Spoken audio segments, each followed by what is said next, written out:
오늘 말씀은 요한계시록 해석하는 데 있어서 많은 논쟁이 있는 부분의 천년왕국, 이 천년왕국에 대한 말씀입니다. 이 시간에 제가 이 천년왕국에 대한 신학적인 여러 가지 다양한 해석을 말씀드릴 필요는 없을 것 같습니다.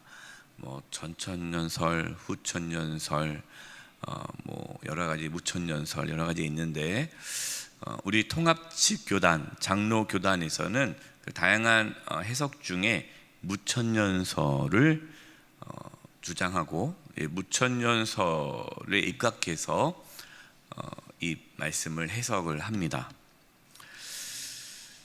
물론 우리가 요한계시록의 말씀을 완벽하게 다 이해할 수는 없습니다. 다만 그럴 것이다 하라고 이제 추측하고 최대한 해석할 뿐이죠. 정확한 것은 알 수 없지만 또 그렇다고 다 애매한 것은 아닙니다. 정확한 것은 있습니다. 정확한 것은 예수님께서 다시 오신다는 것이죠. 예수님께서 다시 오시고 예수님 다시 오시면 이 세상은 심판을 받게 된다는 것입니다.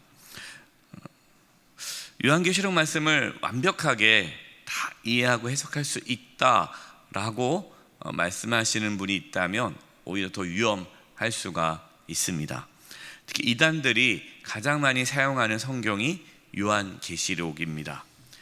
그 이유는 비유가 많이 나오기 때문에 자신들의 교리를 주장하는 데 요한계시록을 많이 사용을 하죠. 따라서 요한계시록 비유풀이를 해주겠다라는 데를 절대 가면 안 됩니다. 비유풀이는 100% 신천지죠. 신천지. 비유풀이라는 단어를 씁니다.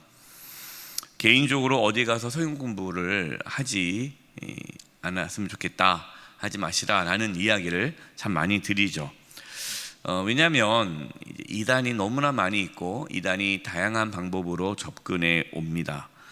그렇기 때문에 우리 성도님들은 어디서 성경 공부하러 가자 라고 할 때 절대 가면 안 되고 반드시 우리 목회자들에게 이야기를 해 주셔야 합니다. 여러분들 이단을 조심하고 경계하시기 바랍니다. 사탄 마귀가 아무리 우리를 공격하고 미혹해도 하나님께서는 사탄 마귀를 심판하시죠. 우리 1절에 3절입니다. 또 내가 보매 천사가 무저갱이 열쇠와 큰 쇠사슬을 그의 손에 가지고 하늘로부터 내려와서 용을 잡으니 곧 옛뱀이요 마귀요 사탄이라. 잡아서 몇 년 동안? 1000년 동안 결박하여 무저갱에 던져 넣어 잠그고 그 위에 임봉하여 1000년이 차도록 다시는 만국을 미혹하지 못하게 하였는데 그 후에는 반드시 잠깐 놓이리라. 바로 이 부분입니다. 사탄 마귀를 1000년 동안 결박한다라고 했는데 도대체 이 1000년이 어느 때냐라고 해석이 다양한 거죠. 우리 교단에서는 이 1000년을 단지 물리적인 시간 1000년을 의미하지 않습니다. 그냥 이 1000년이라는 시간은 오랜 시간이죠. 오랜 시간. 그래서 하나님께서 오랫동안 이 사탄 마귀를 결박하여서 미혹하지 못하게 만든다라고 이제 해석을 하는데요. 자, 그렇다면 이 1000년이 어느 때냐는 거죠. 이 오랜 시간이라는데 그 오랜 시간이 구체적으로 어느 시간이냐라고 할 때에 일반적으로 예수님의 승천부터 예수님의 재림 때까지입니다. 그러면 예수님이 승천하시고 지금까지 약 2000년의 시간이 지나지 않았습니까? 2000년 동안. 1000년이 지났잖아요. 그래서 어떤 분들은 이건 아니지 않느냐라고 생각하는데 아까 말씀드렸듯이 이 1000년이라는 건 숫자적인 물리적인 시간 1000년이 아니라 상당한 시간을 의미하기 때문에 예수님의 승천과 예수님의 재림 그 사이를 의미한다라고 보면 되겠습니다. 그럼 예수님께서 언제 재림하실지는 모르지만 곧 재림하시겠지만 재림 때까지 사탄 마귀는 하나님의 통치 아래에 놓여져 있다. 물론 사탄 마귀는 울분 있는 사자처럼 두루다니며 삼킬 자를 찾습니다. 하지만 사탄 마귀는 그 정도밖에 영향이 없어요. 예수님께서 십자가에서 죽으시고 부활하실 때에 이미 예수님께서 사탄 마귀의 권세를 이기셨습니다. 죽음을 이기셨습니다. 따라서 사탄 마귀는 아무런 물론 어느 정도의 힘은 있지만 하나님의 주권 아래에 활동할 수 있기 때문에 우리는 더 이상의 사탄 마귀를 두려워할 필요가 없습니다. 사탄 마귀의 공격으로부터 하나님은 우리를 지켜주십니다. 그래서 우리는 예수 그리스도의 이름으로 사탄 마귀를 물리칠 수가 있는 것이죠. 우리는 오히려 사탄 마귀의 여러 가지 시련을 통해서 우리의 믿음이 굳건해질 수 있습니다.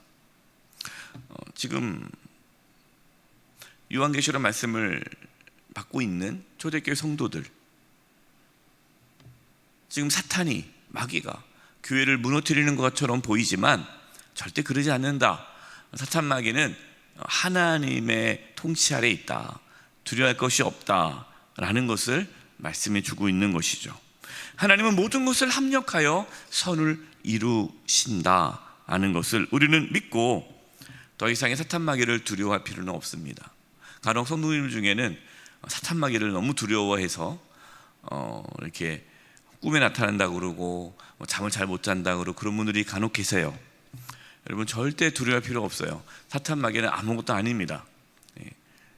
또 두려움이 생길 때마다 무서움이 오면 나사렛 예수 그리스도의 이름으로 명하노니 사탄아 물러가라 라고 기도하시면 됩니다.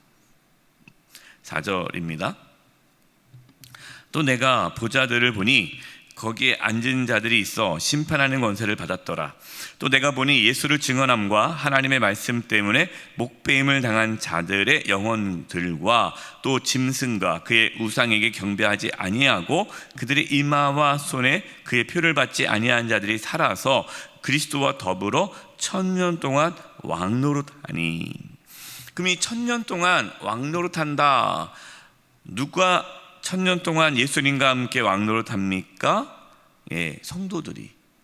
다시 말해서 교회는 예수님과 함께 왕노릇한다라는 겁니다. 예수님이 승천하시고 성령님을 보내주셨죠. 오순절날 성령이 각 사람에게 임하고 나서부터 교회가 세워지게 되었죠.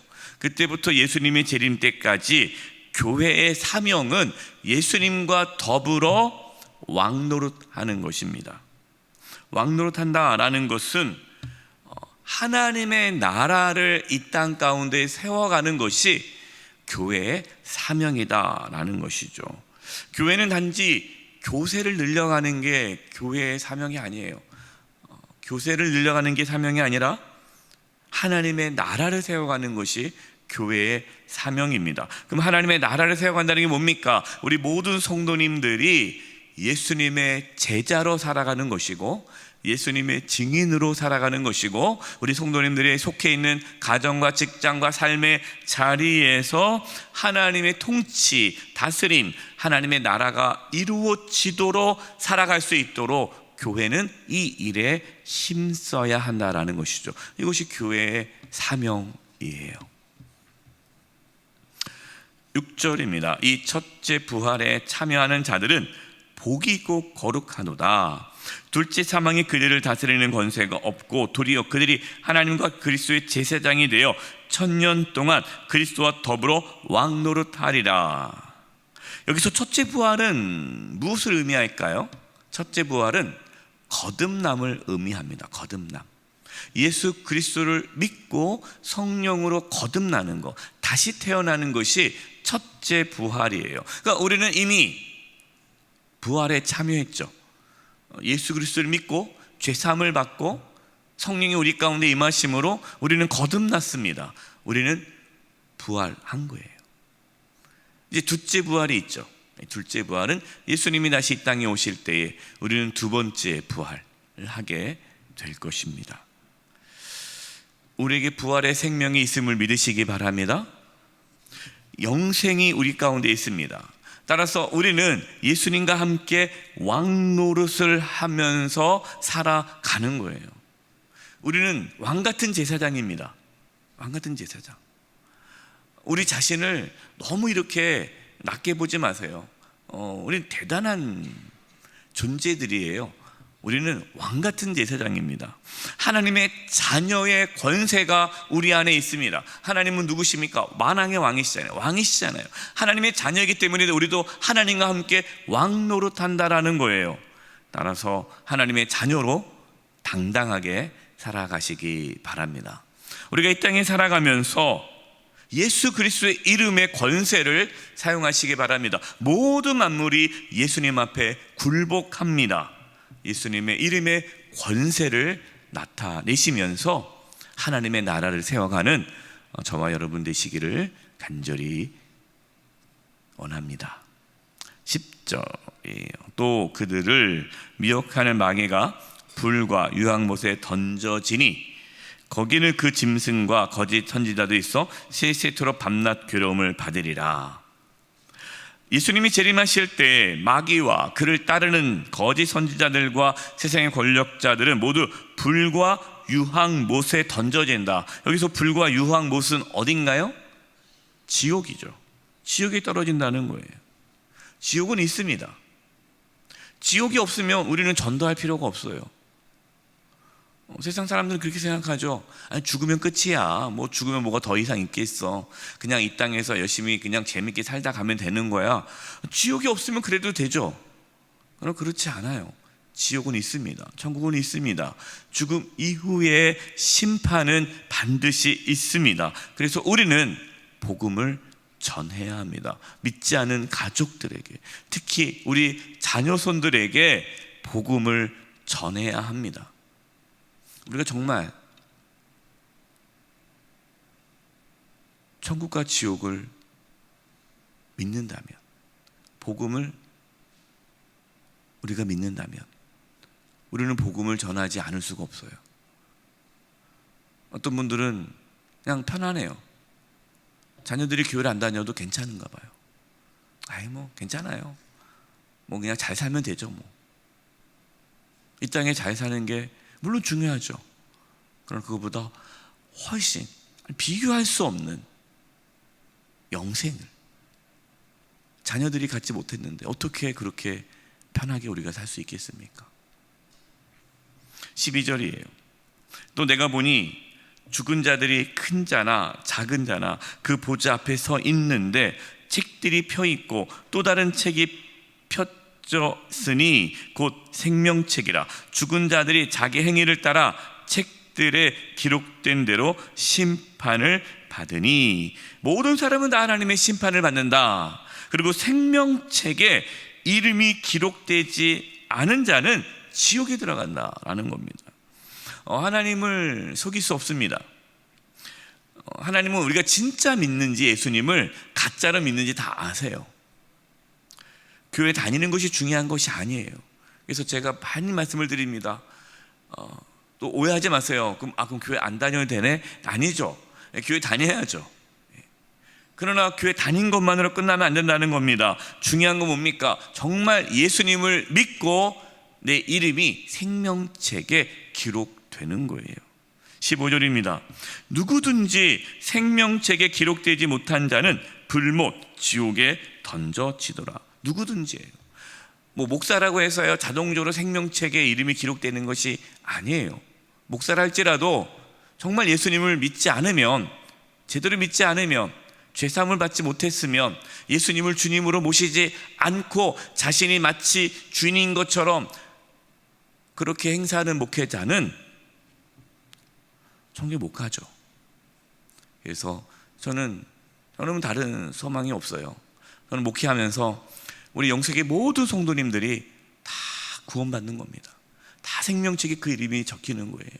한 사람도 잘못된 길로 가가지고 생명책의 이름이 기록되지 못하는 일이 없이 다 천국 가는 것이 제가 목회하는 이유입니다. 우리 사랑하는 성도 여러분, 우리 모든 성도님들 다 생명책의 이름이 기록되어져 주님 오실 때 할렐루야 주님 맞이하는 저와 여러분 되시기를 주님의 이름으로 축원드립니다. 기도하겠습니다. 하나님 아버지, 우리 모든 영세계 성도님들의 이름이 생명책에 기록되어져 주님 오실 때에 잘했다 칭찬받는 모든 성도들 되게 도와 주시옵소서. 주 예수를 믿으라 그리하면 너와 내 집이 구원을 받으리라. 아직 예수님 믿지 않고 있는 우리 자녀들 손주들 예수님 믿고 구원받을 수 있는 은혜를 허락하여 주시옵소서. 예수님의 이름으로 기도드립니다. 아멘.